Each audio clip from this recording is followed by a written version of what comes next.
இயேசுவில் அன்புள்ளம் கொண்டவர்களே, செய்தியும் அவரே செய்தியாளரும் அவரே என்ற உணர்வை இன்றைய நற்செய்தி நம்மை பதிய வைக்க விரும்புகிறது. சாலையில் நாம் பாதுகாப்பாய் பயணிக்க சில அடையாளங்கள், அறிவிப்பு பலகைகள் நமக்கு உதவி புரிகின்றன. அதுபோல் நம் வாழ்வு பாதையில் நாம் மகிழ்ச்சியுடன் பயணிக்க இயேசு எனும் அன்பின் அடையாளம் நமக்கு உதவியாக இருக்கிறார். ஆனால் பெரும்பாலான நேரங்களில் கடவுள் என்றும் நம்மோடு இருக்கிறார் என்பதை நாம் உணர மறக்கிறோம். அடையாளம் கேட்டு சோதிக்கும் யூதர்கள் கண்டுகொள்ளவில்லை. அவர்களோடு இருந்த இயேசுத்தான் அவர்களுக்கான மீட்பின் அடையாளம் என்று. நாமும் நம்முடன் இருக்கும் இயேசுவின் அன்பை மறந்து தன்னலம் எனும் அடையாளத்தை தேடுகிறோம். நாம் பிறரை மன்னித்து அன்பு கொண்டு வாழும்போது இறைவன் நம்மில் தங்குகிறார் என்ற மேன்மையை இன்றைய வார்த்தை வழியாக நமக்கு உணர்த்த விரும்புகிறார். வார்த்தையோடு கடந்து சிந்திக்கலாம் வாங்க. Praise the Lord. இயேசுவுக்கே புகழ், இயேசுவுக்கே நன்றி. இறைவனின் அருட்கரமும் அருளாசிரும் உங்களோடு உங்கள் குடும்பத்தோடு நிறைவாக தங்கிட உங்களை நான் வாழ்த்துகிறேன். அன்பில் இனியவர்களே, இன்றைய காலகட்டத்தில் செய்திகளின் புழக்கம் அதிகமாகவே இருக்கிறது. நமது தொலைத்தொடர்பு சாதனங்கள், அதாவது கைபேசி சார்ந்த வலைத்தளங்கள் மூலமாக, மின்னஞ்சல் மற்றும் குறுஞ்செய்தி வழியாக நாம் அன்றாடம் பெற்றுக்கொள்ளும் செய்திகள், கருத்துக்கள் ஏராளம். நமது தொடர்பில் இருப்பவர்கள் அதை அனுப்பினால் அனுப்பியவர் யார் என்று நம்மால் அறிந்து கொள்ள முடிகிறது. அதிலும் ஒரு செய்திகள் முன் அனுப்பப்பட்ட செய்திகளாக அமைந்து விடுகிறது. இந்த முன் அனுப்பப்பட்ட செய்தியை பொறுத்தவரை அந்த செய்திக்கு சொந்தக்காரர் யார் என்பது நமக்கு அறியாத ஒன்று.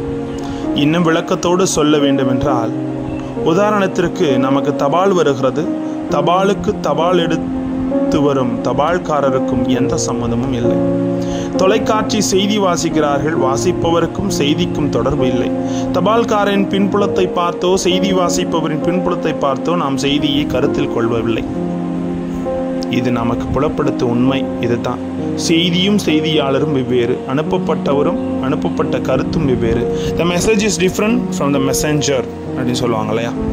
ஆனால் கடவுள் மீட்பு திட்டத்தில் இயேசுவை பொறுத்தவரை செய்தியும் அவரே, செய்தியாளரும் அவரே, அனுப்பப்பட்டவரும் அனுப்பப்பட்டத்தின் நோக்கமும் அவரே.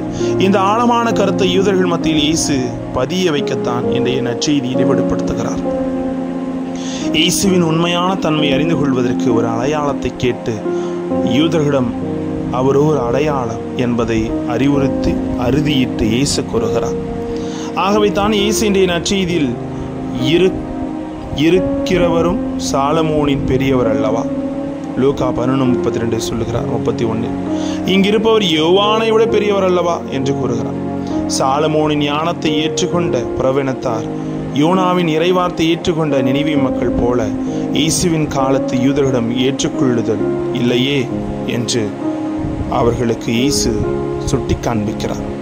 சாலமோனின் ஞானத்தையும் யோனாவின் இறைவாக்கையும் ஏற்றுக்கொள்ள அந்த மக்களிடையே இருந்ததெல்லாம் நம்பிக்கை மட்டுமே.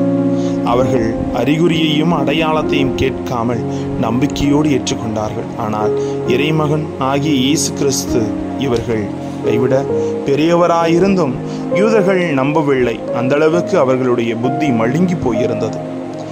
நமக்கும் யூதர்களைப் போல நமது கிறிஸ்துவ வாழ்க்கை ஓட்டத்தில் சில சமயங்கள் அவ்வப்போது நம் ஆண்டவர் இயேசு கிறிஸ்துவை குறித்து நம்பிக்கையை ஏற்றுக்கொள்ளாமையும் எழுகிறது. எண்ணி பார்த்து நம்பிக்கையை வலுப்படுத்தத்தான் இறைவன் முயற்சி செய்ய விரும்புகிறார். ஆனால் இன்னைக்கு எது கேட்டாலும் evidence, you give me evidence அப்படி தானே எல்லாமே கேட்குறாங்க. எவிடன்ஸ் தான் நான் எல்லாம் செய்வேன். எல்லாமே இன்னைக்கு ஒரு சாட்சி, எனக்கு இது அவங்க சொன்னாங்க, அதுக்கு எனக்கு அது அத்தாட்சி வேணும் அப்படின்ற ஒரு நிலையில் நாம் இருக்கிறோம், அடையாளங்களை தேடுகிற மனிதர்களாக.